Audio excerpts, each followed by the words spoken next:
50 साल पहले चीन एक बिल्कुल मुख्तलिफ मुल्क था जो शदीद गुर्बत और मुआशी मुश्किलात से दो चार था। 1970 की दहाई के अवाइल में मुल्क अब भी सकाफती इनकलाब की तबाही से बाज आ रहा था और अपनी मरकजी मनसूबा बंदी मुआशरत की हदूद का सामना कर रहा था। आबादी की अक्सरियत दई इलाकों में रहती थी जहाँ बुनियादी सहूलियात तक महदूद रसाई थी और फी किस इमदानी इंतहाई कम थी। पुरानी तकनीकों की वजह से ज़राई पैदावार मुतासिर हुई और आलमी मेयार के मुकाबले सनती पैदावार कम से कम थी। ग़ज़ाइयत की कमी, सेहत की नाकामी, देखभाल और बुनियादी ढांचे की कमी वसी मसाइल थे। मुआशी जमूत कि इस दौर ने इस्लाहात की फौरी ज़रूरत को उजागर किया, जिससे तब्दीली की पॉलिसियों की मंजिलें तय हुईं जो बाद में चीन को आलमी सुपर पावर बनने की तरफ ले गईं। चीन के अरूज को समझने के लिए हमें इसके भरपूर तरीक पर नजर डालने की जरूरत है। चीन अपनी कदीम तहजीबों और खानदानों के साथ हमेशा से जिद्दत और सकाफती दौलत की सरजमीन रहा है। इब्तदाई खानदानों ने तरक्की में अहम किरदार अदा किया।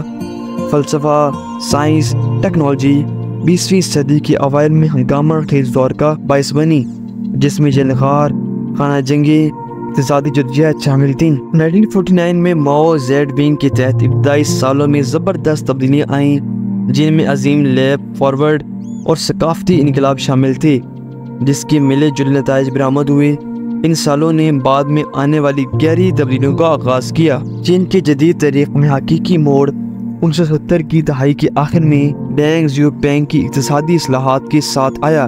डेंग की पॉलिसियों ने साबका मरकजी मनसूबा बंदी मुआशरत से एक बुनियाद रुखसती की निशानदेही की। ओपन डोर पॉलिसी का तारफ़ और खुसूसी इक़्तिसादी जोन्स जैसे कि साजगार इक़्तिसादी पॉलिसियों और कम से कम हुकूमती मुदाखलत के साथ गैर मुल्की सरमायाकारी को राग़िब करने के लिए डिज़ाइन किया था, जिसको चीन को ज़राई मुआशरत से एक मैन्युफैक्चरिंग पावर हाउस में तब्दील किया। तब्दीली ने न सिर्फ तेज़ रफ्तार सनती तरक्की की हौसला अफजाई की, बल्कि लाखों लोगों को गुर्बत से भी निकाला और चीन को एक इक़्तिसादी देव बनने की राह पर गमज़न किया। चीन की तेज़ रफ्तार सनतकारी किसी मुआवजे से कम नहीं थी। अपनी वसी मजदूर कुव्वत और मुसाबकती पैदावारी लागत से फ़ायदा उठाते हुए चीन दुनिया की मैन्युफैक्चरिंग मरकज़ बन गया। ये तब्दीली ग्वांगझो, शेंज़ेन बड़े मालियाती मराकज़ में तब्दील हो गई, जिसने टेक्सटाइल से लेकर इलेक्ट्रॉनिक्स तक हर चीज़ की पैदावार की है, बल्कि इससे एक अहम खिलाड़ी के तौर पर खड़ा कर दिया है। आलमी सप्लाई चेन्स में इस दुनिया की फैक्ट्री का खिताब हासिल हुआ है। हालिया बरसों में चीन की तवज्जो टेक्नोलॉजी और इख्तिरा की तरफ मबूस हुई है, जिससे मुल्क को आलमी टेक इंडस्ट्री में सफ़े अव्वल की तरफ लिए जाया गया है। अलीबाबा जैसी टेक कंपनियों का अरूज इस असाइम का सबूत है। इन कंपनियों ने न सिर्फ घरेलू मार्केटों पर गलबा हासिल किया है, बल्कि आलमी सतह पर भी फैली हुई है। टेक्नोलॉजी, मसनूई ज़हानत और ग्रीन एनर्जी सोशल्स के लिए हुकूमत की जानिब से मेड इन चाइना 2025 की तरक्की को चैलेंज किया गया है, जिसका मकसद गैर मुल्की टेक्नोलॉजी पर इंसार को कम करना और घरेलू ज़राअत को फ़रोग़ देना है। ये तरक्की न सिर्फ मुआशरत को फ़रोग़ दे रही है, बल्कि चीन की आलमी असर-ओ-रसूख को भी बढ़ा रही है। चीन का आलमी असर-ओ-रसूख बेल्ट एंड रोड इनिशिएटिव जैसे स्ट्रेटेजिक इक़दाम के जरिए फैला हुआ है। 2013 में शुरू किया गया BRI का मकसद एशिया, अफ्रीका, यूरोप में बुनियादी ढांचा और रियाती नेटवर्क्स की तामीर करना है। ये महत्वाकांक्षी मनसूबा बंदरगाहों, रेलवे और शहरों में सरमायाकारी के जरिए इक़्तिसादी तामन को बढ़ाया जाता है, बल्कि इसके साथ साथ आलमी तजारत में भी चीन का किरदार अहम है। ये बहुत से ममालिक के लिए सबसे बड़ा तजारती ताकतदार है और आलमी तजारती हरकियात पर ये असर चीन की ताकत का एक अहम लेवर है। चीन ने अपनी फौज को जदीद बनाने में भी बहुत ज़्यादा सरमायाकारी की है। आर्मी सतह पर एक मजबूत ताकत बन रही है। पीपल्स लिबरेशन आर्मी ने बहरी ताकत, एरोस्पेस की सलाहियतें और साइबर वारफेयर पर तवज्जो मरकूज करते हुए नुमायाँ अपग्रेड किए हैं। जदीद तैयारे बरदारी बहरी जहाज़ों और अब जोरों के साथ चीन की बहरी फौज की तोसी अपने सालों से कई ज़्यादा ताकत को प्रोजेक्ट करने की चीन के इरादे को वाज़ा करती है। इसके मसरूफ़ जहाज़दानी और मुमकिन तवानाई के ज़खायर के साथ इसकी स्ट्रेटेजिक अहमियत चीन की फौजी हिकमत अमली का मकसद न सिर्फ चीन की इलाकाई सालमियत का तहफ़्फ़ुज़ करता है, बल्कि एक खाली फौजी ताकत के तौर पर अपनी पोजीशन को भी मजबूत करता है। चीनी कम्युनिस्ट पार्टी के तहत चीन की मुनफिद तर्ज़ हुक्मरानी की मॉडल ने इसकी तेज़ रफ्तार तरक्की में अहम किरदार अदा किया है।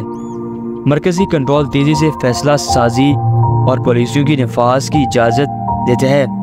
गुर्बत के खात्मे पर तवज्जो मरकूज़ करने वाले समाजी पॉलिसियों, शहरीकारी और सेहत की देखभाल ने लाखों लोगों के मैार ज़िंदगी में नुमायाँ बेहतरी लाई है। तालीम और तकनीकी तरबियात ने एक इंतहाई हुनरमंद अफरादी क़ुव्वत भी पैदा की है, जो कि इक़्तिसादी तरक्की को बरकरार रखने के लिए ज़रूरी है।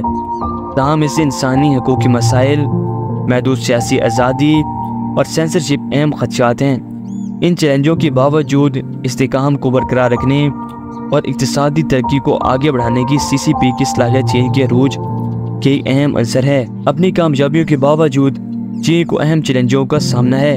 आमदनी में अदम मुसावात का एक अहम मसला है, जिसमें अमीर शहरी मराकज़ और गरीब देही इलाकों के दरमियान वसी फ़र्क है। मौलियाती ख़तरात। हुकूमत अब पायदार तरक्की पर तवज्जो मरकूज़ कर रही है, लेकिन आबादी की तब्दीली, जिसमें बढ़ती हुई आबादी भी शामिल है, इसके अलावा इंसानी हकूक़, दानिशवराना इमला के तहफ़्फ़ुज़ात और जोग्राफियाई सियासी तनाव के हवाले से आलमी सतह पर तनकीद भी ख़ास तौर पर अमरीका के साथ इन मसाइल को हल करने, चीन की पायदार मुस्तकबिल और आलम बरदारी में इसके किरदार के लिए अहम है। आगे देखते हुए चीन अवामी जमहूरिया की 7 साल तकरीब के मौके पर 2050 तक एक मुकम्मल तरक्की याफ्ता मुल्क बनना है, जैसे कि मसनूई ज़हानत, क्वांटम कंप्यूटिंग और खिलाई तहकीक चीन के एजेंडे में सरफहरिस्त हैं। IoT और बड़े आदाद-ओ-शुमार के ज़रिए चीन के इन अज़ाइम को आगे बढ़ाना है। आलमी निज़ाम की तश्कील में इसका किरदार पहले से कहीं ज़्यादा नुमाया है, क्योंकि चीन अपना सफ़र जारी रखेगा। चीन का अरूज बसीरत और रहनुमाओं की ज़बरदस्त कहानियों से भरा हुआ है। डेंग ज़ियोपिंग की अमली इस्लाहात, जिन्होंने मुआशी तरक्की की बुनियाद रखी, अली बाबा के साथ जैक मा का कारोबारी सफ़र जिसने ई-कॉमर्स में इनकलाब बर्पा किया, और आम शहरों की अनगिनत कहानियाँ तेज़ रफ्तार तब्दीली के साथ मुताबिकत रखते हुए, ये तमाम ज़ाती कहानियाँ इस लचक और जिद्दत को उजागर करती हैं जिसने टेक एंटरप्रेन्योर से लेकर फैक्ट्री वर्कर्स तक चीन के लोग इससे शानदार सफ़र के हकीकी हीरो हैं। तो दोस्तों, ये थी आज की वीडियो। उम्मीद करते हैं आपको आज की वीडियो पसंद आई होगी। तो मिलते हैं अगली वीडियो में, तब तक के लिए अल्लाह हाफ़िज़।